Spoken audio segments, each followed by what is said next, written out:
The Master Key, Part 16. The vibratory activities of the planetary universe are governed by a law of periodicity. Everything that lives has periods of birth, growth, fruitage, and decline. These periods are governed by the septimal law. The law of sevens governs the days of the week, the phases of the moon, the harmonies of sound, light, heat, electricity, magnetism, and atomic structure. It governs the life of individuals and of nations, and it dominates the activities of the commercial world. Life is growth, and growth is change. Each 7 years period takes us into a new cycle. The first 7 years is the period of infancy, the next 7 years the period of childhood, representing the beginning of individual responsibility. The next 7 represents the period of adolescence. The fourth period marks the attainment of full growth. The fifth period is the constructive period, when men begin to acquire property, possessions, a home, and family. The next, from 35 to 42, is a period of reactions and changes, and this in turn is followed by a period of reconstruction, adjustment, and recuperation, so as to be ready for a new cycle of sevens beginning with the 50th year. There are many who think that the world is just about to pass out of the 6th period, that it will soon enter into the 7th period, the period of readjustment, reconstruction, and harmony, the period which is frequently referred to as the millennium. Those familiar with these cycles will not be disturbed when things seem to go wrong, but can apply the principle outlined in these lessons with the full assurance that a higher law will invariably control all other laws, and that through an understanding and conscious operation of spiritual laws, we can convert every seeming difficulty into a blessing. Wealth is a product of labor. Capital is an effect, not a cause, a servant, not a master, a means, not an end. The most commonly accepted definition of wealth is that it consists of all useful and agreeable things which possess exchange value. It is this exchange value which is the predominant characteristic of wealth. When we consider the small addition made by wealth to the happiness of the possessor, we find that the true value consists not in its utility, but in its exchange. This exchange value makes it a medium for securing the things of real value whereby our ideals may be realized. Wealth should then never be desired as an end, but simply as a means of accomplishing an end. Success is contingent upon a higher ideal than the mere accumulation of riches, and he who aspires to such success must formulate an ideal for which he is willing to strive. With such an ideal in mind, the ways and means can and will be provided, but the mistake must not be made of substituting the means for the end. There must be a definite fixed purpose, an ideal. Prentice Mulford said, "The man of success is the man possessed of the greatest spiritual understanding, and every great fortune comes of superior and truly spiritual power." Unfortunately, there are those who fail to recognize this power. They forget that Andrew Carnegie's mother had to help support the family when they came to America, that Harriman's father was a poor clergyman with a salary of only $200 a year, that Sir Thomas Lipton started with only 25 cents. These men had no other power to depend upon, but it did not fail them. The power to create depends entirely on spiritual power. There are 3 steps: idealization, visualization, and materialization. Every captain of industry depends on this power exclusively. In an article in Everybody's Magazine, Henry M. Flagler, the Standard Oil multimillionaire, admitted that the secret of his success was his power to see a thing in its completeness.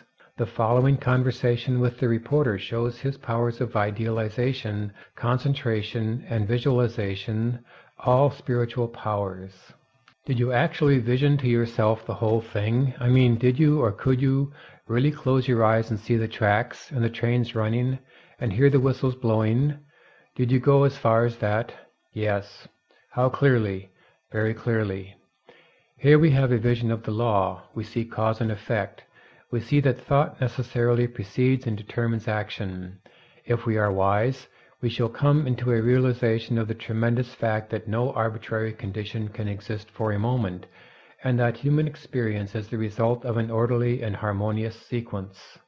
The successful businessman is more often than not an idealist, and is ever striving for higher and higher standards.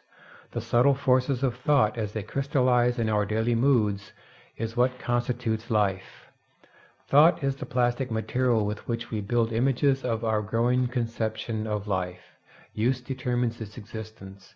As in all other things, our ability to recognize it and use it properly is the necessary condition for attainment. Premature wealth is but the forerunner of humiliation and disaster, because we cannot permanently retain anything which we do not merit or which we have not earned. The conditions with which we meet in the world without correspond to the conditions which we find in the world within. This is brought about by the law of attraction. How then shall we determine what is to enter the world within?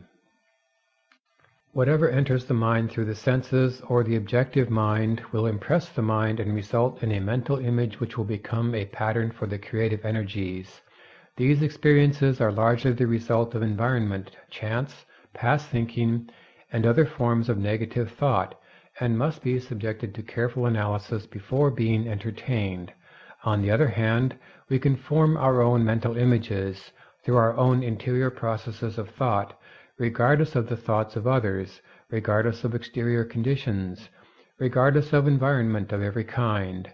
And it is by the exercise of this power that we can control our own destiny, body, mind, and soul. It is by the exercise of this power that we take our fate out of the hands of chance, and consciously make for ourselves the experiences which we desire, because when we consciously realize a condition, that condition will eventually manifest in our lives. It is therefore evident that in the last analysis, thinking is the one great cause in life. Therefore, to control thought is to control circumstances, conditions, environment, and destiny. How then are we to control thought? What is the process? To think is to create a thought, but the result of the thought will depend upon its form, its quality, and its vitality. The form will depend upon the mental images from which it emanates. This will depend upon the depth of the impression, the predominance of the idea, the clarity of the vision, the boldness of the image. The quality depends upon its substance, and this depends upon the material of which the mind is composed. If this material has been woven from thoughts of vigor, strength, courage, determination, the thought will possess these qualities. And finally, the vitality depends upon the feeling with which the thought is impregnated. If the thought is constructive, it will possess vitality. It will have life. It will grow, develop, expand. It will be creative. It will attract to itself everything necessary for its complete development. If the thought is destructive, it will have within itself the germ of its own dissolution. It will die, but in the process of dying, it will bring sickness, disease, and every other form of discord. This we call evil, and when we bring it upon ourselves, some of us are disposed to attribute our difficulties to a Supreme Being, but this Supreme Being is simply mind and equilibrium. It is neither good nor bad, it simply is. Our ability to differentiate it into form is our ability to manifest good or evil. Good and evil, therefore, are not entities. They are simply words which we use to indicate the result of our actions, and these actions are in turn predetermined by the character of our thought. If our thought is constructive and harmonious, we manifest good. If it is destructive and discordant, we manifest evil. If you desire to visualize a different environment, the process is simply to hold the ideal in mind until your vision has been made real. Give no thought to persons, places, or things. These have no place in the absolute. The environment you desire will contain everything necessary. The right persons and the right things will come at the right time and in the right place. It is sometimes not plain how character, ability, attainment, achievement, environment, and destiny can be controlled through the power of visualization, but this is an exact scientific fact. You will readily see that what we think determines the quality of mind, and that the quality of mind in turn determines our ability and mental capacity, and you can readily understand that the improvement in our ability will naturally be followed by an increase in attainment and a greater control of circumstances.